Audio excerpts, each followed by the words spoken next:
राष्ट्र सर्वप्रथम, राष्ट्र सर्वप्रथम, राष्ट्र सर्वप्रथम, राष्ट्र सर्वप्रथम। 9 दिसंबर को मनाए जाने वाले अंतर्राष्ट्रीय भ्रष्टाचार विरोधी दिवस के अवसर पर पंचकुला में एक राज्य स्तरीय समारोह का आयोजन किया गया। इस अवसर पर मुख्यमंत्री मनोहर लाल खट्टर ने बतौर मुख्य अतिथि कार्यक्रम में प्रतिभाग किया। इस दौरान कार्यक्रम को संबोधित करते हुए सीएम खट्टर ने कहा कि ऐसी सेवाएं जो लाभार्थियों के नाते मिलती हैं, उसमें बहुत सी कठिनाइयों का सामना करना पड़ता है। सीएम ने बताया कि आज 9 दिसंबर को अंतर्राष्ट्रीय भ्रष्टाचार विरोधी दिवस घोषित किया गया है। इस पर सारी दुनिया में आज चर्चा हो रही है। उन्होंने भ्रष्टाचार को सामाजिक बुराई बताते हुए कहा कि इसको समाप्त करने के लिए कड़े कदम उठाने की आवश्यकता है। मित्रों, ऐसी सेवाएं जो आपको लाभार्थी के नाते मिलती हैं, उसके अंदर मैं ये भी मान सकता हूं कि बहुत सी कठिनाइयां भी आती होंगी। उसमें कभी कभी समय का अधिक लगना, कभी कभी आप कहीं किसी खिड़की पर जाते हैं तो आपके बार बार चक्कर कटवाना, अथवा एक जो कैंसर की बीमारी होती है भ्रष्टाचार रूपी कई बार ऐसे खेल भी हमको सुनने को मिलते हैं जिससे स्वाभाविक है मन को तकलीफ होती है। संयोग से आज 9 दिसंबर, जिसको अंतर्राष्ट्रीय भ्रष्टाचार विरोधी दिवस ये कहा गया है, आज सारी दुनिया में लोग इस पर चर्चा कर रहे हैं और आज आपसे मैं इसी विषय पर बात कर रहा हूं। भ्रष्टाचार एक बहुत सामाजिक बुराई है।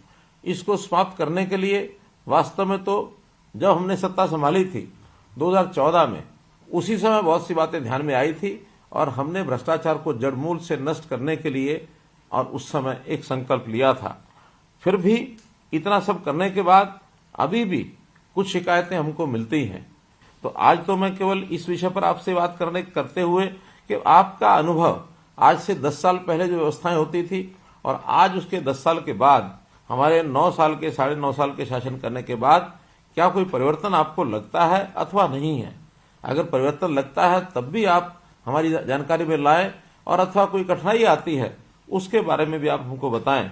मैंने अपने डिप्टी कमिश्नर्स को कहा है कि जिले में जिला उपायुक्त के कार्यालय में भी तथा ब्लॉक के अनुसार अन्य कार्यालयों में भी हम अपनी सुझाव पेटिकाएं रखें और उन सुझाव पेटिकाओं में आप यदि हमारे पास कोई बात सुझाव के रूप में भेजना चाहते हैं तो बंद लिफाफे में उसके ऊपर लिख करके कि सीएम हरियाणा के लिए एक लिफाफे पर लिख करके उसमें डाल देंगे तो उपायुक्त महोदय इन सब जो भी एनवलप होंगे उनको एकत्र करके वो हमारे पास भेजेंगे। भ्रष्टाचार भी कई प्रकार का ऐसा ध्यान में आता है। एक होता है आर्थिक भ्रष्टाचार, उसमें लोग हमसे पैसे की मांग करते हैं और पैसा जो है किसी न किसी रूप में हमारे से मांगते रहते हैं।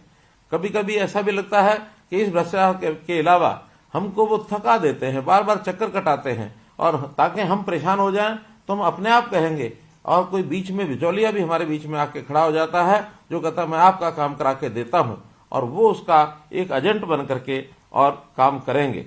तो हम लोग इन सब विषयों पर ध्यान करते हुए कई प्रकार के जो हमने प्रयोजन किए हैं इस भ्रष्टाचार को रोकने के लिए। कानून अपनी जगह काम करता है, पॉलिसीज बनाई हैं, छापे भी लगाते हैं, रेड हैंडेड भी पकड़ते हैं। साथ में एक और अभियान भी हमने चलाया है। जैसा जानते हैं हम कि हरियाणा में लगभग 4 लाख ऐसे, 3 लाख से ऊपर, 4 लाख से कम ऐसे हमारे अधिकारी कर्मचारी सब यानी विभागों के अथवा बोर्ड कॉर्पोरेशन के ये काम करते हैं। एक योजना बना करके, जैसा प्रधानमंत्री जी का आह्वान है कि मिशन कर्मयोगी, ये एक अभियान उन्होंने चलाया। हमने भी हरियाणा मिशन कर्मयोगी ऐसा एक अभियान चला करके अपने यहाँ जितने भी अधिकारी कर्मचारी हैं उनकी ट्रेनिंग, इसका एक कार्यक्रम शुरू किया है और वो कर्मचारी लगातार अब इस काम को पिछले 20 नवंबर से हमारा जो हिपा डिपार्टमेंट है उस डिपार्टमेंट के माध्यम से ये ट्रेनिंग की जा रही है और इस ट्रेनिंग का 31 मार्च तक एक राउंड ये पूरा हो जाएगा। मुझे लगता है कि हमारे सभी जो कर्मचारी अधिकारी हैं जो पहले से अच्छा काम कर रहे हैं उनको बूस्ट मिलेगा और जहां कहीं कोई किसी के मन में कोई कमी है उनको भी समझाया बुझाया जा सकेगा। इस प्रकार की सेवाओं का लाभ आपको आसानी से मिले, बहुत व्यवस्थाएं हम कर रहे हैं। फिर भी मेरा मानना है कि कहीं ना कहीं कठिनाइयां आपको आती होगी। अगर इन कठिनाइयों को हमारे पास आप भेजेंगे तो मैं आपको वायदा करता हूं कि एक सरल जीवन जीने के लिए, जीवन को सुखमय बनाने के लिए आप किसी ऑफिस में धक्के ना खाएं, आपको दर दर ना जाना पड़े, आपको दरखास्त लेके दस्तावेज लेकर के और जो दफ्तरों में जाना पड़ता है, चक्कर काटना पड़ता है, वो नहीं काटना पड़ेगा। हम हर किसी को घर बैठे सेवा, प्रोएक्टिव सेवा ये देने के लिए कटिबद्ध हैं। बहुत बड़ा काम हुआ है, इसको और आगे कैसे सुधारा जा सकता है, ठीक किया जा सकता है, यदि आप हमको बताएंगे तो हमारे अधिकारी आज के इस सेशन में सब सुन रहे हैं, हमारे डिप्टी कमिश्नर भी सुन रहे हैं। जो जानकारी आप देंगे उनको उसके अनुसार हम काम करेंगे।